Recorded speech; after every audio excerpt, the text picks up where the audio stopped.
6-piece slider bomb? Well, it has 3 S's. It's kind of like me. It's a little bit southern, a little bit spicy, and a whole lot of sassy. So let's go over the ingredients. This is all stuff that I just had in my refrigerator that I needed to cook up, so I'm throwing this together tonight. I have a little bit of fresh shredded cheese that I just shredded up a little bit ago. I have some bacon that I'm going to cut up and fry into bacon bits.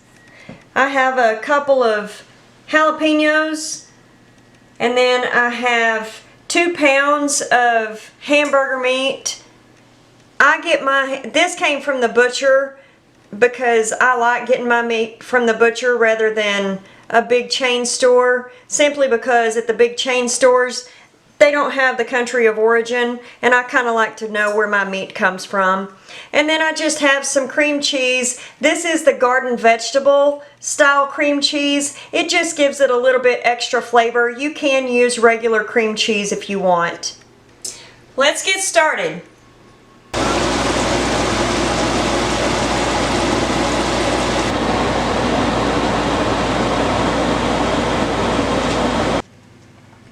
Okay, our bacon bits are done, and I have also saved the bacon grease because I'm going to show you how to make dirty gravy in a future video. If you haven't watched the video on how to make cracklings, you can also use cracklings in place of the bacon bits, but we didn't have any left over from our last batch. I'm just going to cut my jalapenos up and get all of the insides out of them. I wear gloves for this part because if I don't, then my hands tend to burn for several days. So as you can see, I'm just cutting these into long slices, and then I will take my spoon and simply scoop out all of the seeds and all of that, and then I will dice these. Again, I'm wearing gloves because it burns my hands if I don't.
Here we have the spices that I'm going to rub into my meat.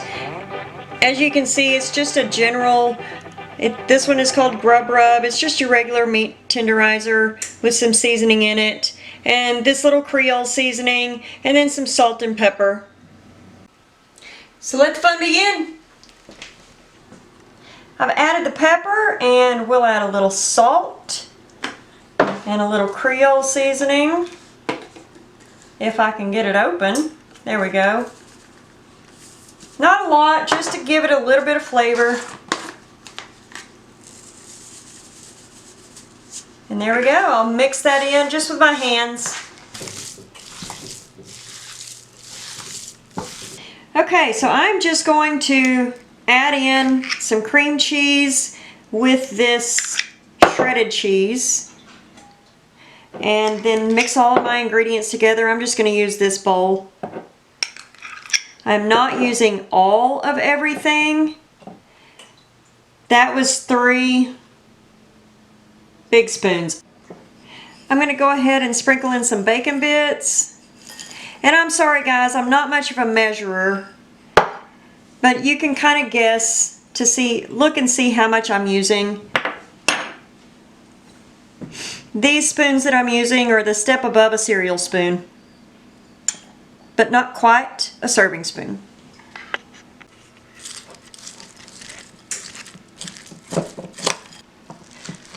I'm just going to mix all of this up really well, and then we'll get to making our slider bombs.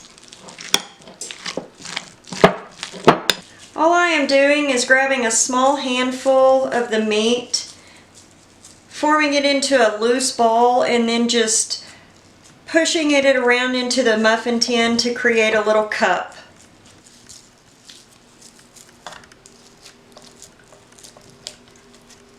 Okay, I have all of my little cups made out of the meat, and I'm just going to sprinkle this on the bottom of the cup to give it a little bit of an extra kick. All this is chili peppers and salt and lime juice. I would love to pronounce it for you, but I can't. I'm just going to spoon this mixture into these little cups that I have made, and then we'll top that with more meat.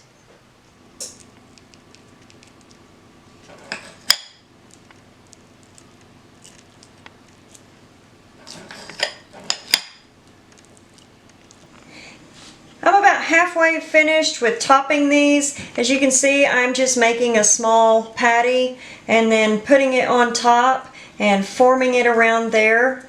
And once I get finished with all these, I'll pop these into an oven that's been preheated to 350 degrees. I ran out of meat, so I am just going to leave these 3 uncovered.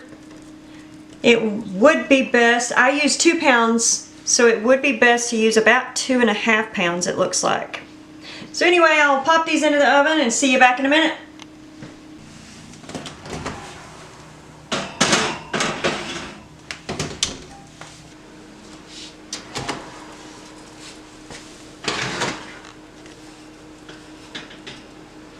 Okay guys, they are out of the oven, and this is what they look like immediately after they come out. You'll see the grease from the meat and some of the cheese and all of that around there. I will pull these out of the muffin tins and show you what they look like. Now's a perfect time to add any additional salt or pepper or anything like that you want to add. There you go guys, Miss P's slider bombs are out of the oven. This is what they look like when you cut into them. As you can see, they are the perfect size for sliders. They're great to put on Hawaiian rolls or any slider size bun. I think tonight we are going to use the bread that I made, I think 5 days ago. And I'd like to show you how soft this bread still is, even after 5 days. I'll link the video to the bread making and the flour making that I used to make this bread in this video. There you go guys, Miss P's slider bombs. Thanks for watching. I hope you enjoy them. As always, like, subscribe, and share. Thanks for watching guys.